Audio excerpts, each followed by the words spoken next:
Overloading ট্রাকে করা রাজ্য নির্দেশিকা এসেছে, কারণ বীরভূম, মুর্শিদাবাদ সহ কয়েকটি জেলা থেকে এসেছে বিস্তর অভিযোগ। আর তাই এই মুহূর্তে ওভারলোডিং ট্রাক নিয়ে কি কি নির্দেশিকা রয়েছে করা রাজ্য, সোমরাজ আরো ডিটেইল জানাতে পারবে। সোমরাজ, গ্রামীণ রাস্তায় এই ভারী ট্রাক চলাচলে কি কি নির্দেশ এলো?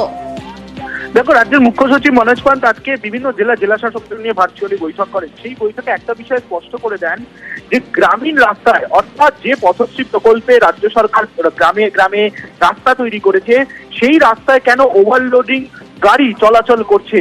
আর তা নিয়ে জেলা শাসকদের কড়া পদক্ষেপ নেওয়ার নির্দেশ দিলেন যে কোনোভাবেই ওভারলোডিং ট্রাক গ্রামীণ রাস্তায় চলাচল করতে দেওয়া যাবে না। শুধু তাই নয়, ট্রাক কেন গ্রামীণ রাস্তায় চলাচল করছে সেটা নিয়েও মুখ্য সচিব মনোজ পান্ত আজকের বৈঠকে বলেন এবং জেলা শাসকদের স্পষ্ট নির্দেশ দেন যে গ্রামীণ রাস্তা যেগুলি তৈরি করা হয়েছে, রাজ্য সরকার পথশ্রী প্রকল্পে একের পর এক রাস্তা তৈরি করছে, কিন্তু সেই রাস্তাগুলি নিয়ে একাধিক অভিযোগ উঠে আসছে। রাস্তাগুলি তৈরি করা হচ্ছে কিন্তু তারপর রাস্তাগুলি ভেঙে যাচ্ছে, অর্থাৎ রাস্তার প্রয়োজনীয় রক্ষণাবেক্ষণ হচ্ছে না। কিন্তু এক্ষেত্রে যেটা সমীক্ষা করে দেখা গেছে, বেশিরভাগ ক্ষেত্রেই এই গ্রামীণ রাস্তাগুলিতে ওভারলোডিং গাড়ি চলাচল করছে।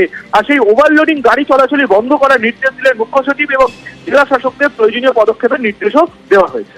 বেশ সোমরাজ।